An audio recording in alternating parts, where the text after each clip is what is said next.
안녕하세요, 여러분. 부자 오빠입니다. 최근에 삼성전자 1분기 실적 발표가 있었고, 실적이 굉장히 좋게 나왔습니다.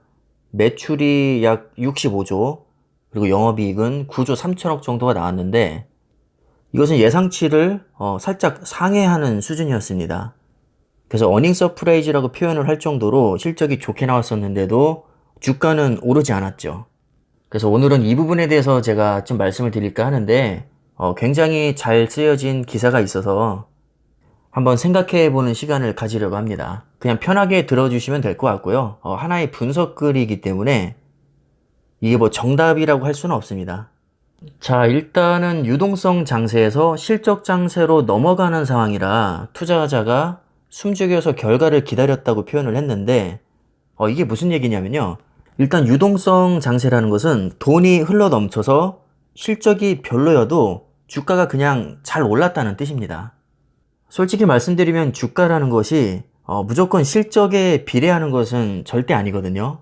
오히려 실적이 안 좋아도 돈이 흘러 넘치면 아무거나 골라 잡아도 떡상을 할 수 있는 것이고, 실적이 아무리 좋아도 유동성이 최악이면 아무리 우량한 주식도 얼마든지 폭락장이 올 수 있습니다.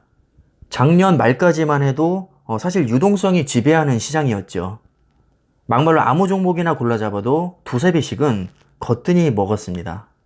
그런데 이제는 유동성 장세가 어느 정도 끝나고 실적이 좌우하는 그런 냉정한 시장이 지금 다시 찾아오게 됐고, 더 이상은 유동성에만 기댈 수 없는 상황이기 때문에 실적이 굉장히 중요한 지표가 되었다는 뜻입니다.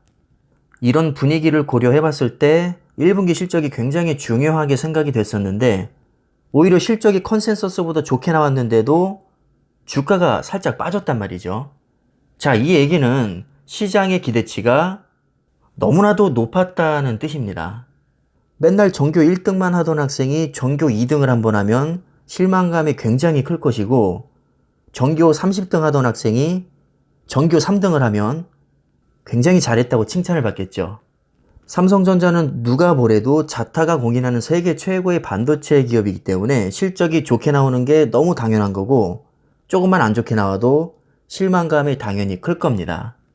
더구나 올해부터는 D램 슈퍼사이클이 시작이 됐기 때문에 오스틴 공장의 정전에도 불구하고 삼성전자 실적에 대한 기대치가 굉장히 높았던 것으로 생각이 됩니다. 그래서 어닝 서프라이즈에도 불구하고 기대했던 것보다는 낮았기 때문에 오히려 주가는 빠지지 않았나, 이런 시각으로 보고 있는 것 같습니다. 우리나라 같은 경우는 20개가 넘는 증권사들이 각각 전망치를 내놓는데, 그것을 종합해서 평균치를 잡은 게 일종의 컨센서스라고 보시면 됩니다. 그 컨센서스가 8조 9천억 정도였는데 실제로 영업이익은 9조 3천억이 나왔으니까 예상치보다 4천억이나 상회를 했습니다. 분명히 수치로는 어닝 서프라이즈지만 방금 말씀드렸다시피 기대치가 너무 높았기 때문에 시장의 반응은 굉장히 차가웠죠. 한 애널리스트에 따르면 시장에서는 삼성전자가 비메모리에서 TSMC를 따라잡겠다고 큰 소리를 뻥뻥 쳐놨는데, 막상 오스틴 정전의 공장으로 실적은 저조하게 나왔고, 상대적으로 관심도가 조금 떨어진다고 할 수 있는 휴대폰과 가전에서 실적이 좋게 나왔죠.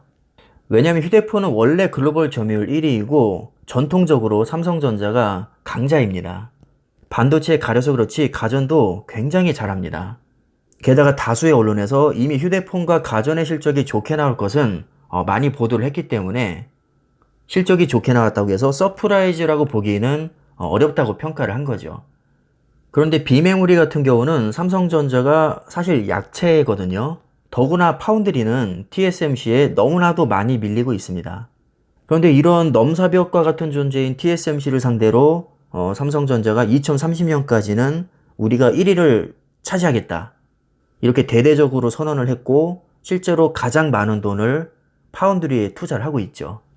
그러니까 파운드리는 기대치도 높지 않은 데다가 엄청난 돈을 투자하고 있고, 뭔가 미래의 먹거리를 책임질 다크호스 같은 그런 느낌이 있습니다. 그래서 만약에 파운드리 실적이 좋게 나왔으면 정말 말 그대로 서프라이즈가 되기 때문에 실적에도 크게 영향을 줬을 거라고 보고 있는 것 같습니다.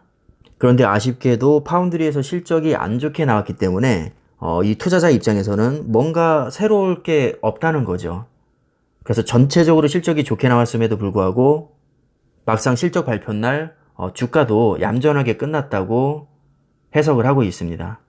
한마디로 정리를 하면 어닝 서프라이즈에도 불구하고 시장이 이렇다 할 반응을 보이지 않은 것은 시장의 실제 기대치가 그만큼 상당히 높았다는 방증으로 본다는 겁니다. 그리고 저는 이 부분도 굉장히 좀 의미심장하게 다가왔는데, 개인은 지금 비트코인 때문에 주식시장에 잘 들어오지 않고 있습니다. 요즘에 비트코인 정말 많이 올랐거든요. 근데 기본적으로 코인은 24시간 내내 장이 열리는 데다가 등락폭도 매우 커서 한번 떡상장이 나오면 뭐 하루아침에도 몇십 프로에서 몇백 프로까지 벌기도 합니다. 지금 코인 시장이 굉장히 핫하기 때문에 한번 그 맛을 본 투자자분들은 사실 주식시장이 굉장히 싱겁게 느껴질 수가 있습니다. 사실상 개인들은 지금 코인 시장으로 몰리고 있고, 기관은 원래 돈이 없고, 결국에는 기댈 것은 외국인밖에 없는데, 실적 기대감이 높다고 해서 한국 주식 순매수를 예상하기에는 상황이 그다지 우호적이지 않다는 시각도 있습니다. 그러니까 한마디로 지금의 주식시장은 유동성이 그다지 좋지 않기 때문에 실적으로 승부를 봐야 되는데, 그 실적조차도 삼성전자는 기대치가 너무 높아서 실적이 웬만큼 좋게 나와도 주가는 크게 오르지 않는다고 보고 있는 것입니다. 자, 그렇다면 우리는 어떻게 대처를 해야 될까요? 저는 딱 하나밖에 떠오르지 않습니다. 결국에는 길게 봤을 때는 기업의 가치에 주가는 수렴하게 되어 있습니다. 그때그때 철새처럼 여기저기 옮겨 다녀서는 저는 큰 돈을 벌 수 없다고 생각하기 때문에, 지금 당장은 답답할 수 있지만 결국에 이럴 때 많이 모아놓은 주식이 나중에 정말 삼성전자가 떡상하기 시작하면 크게 빛날 날이 올 거라고 봅니다. 이럴 때일수록 흔들리지 마시고 장기 투자에 대한 마음을 더 단단히 잘 잡으시기를 바라겠습니다. 자, 그럼 오늘 영상은 여기까지 하겠습니다. 감사합니다.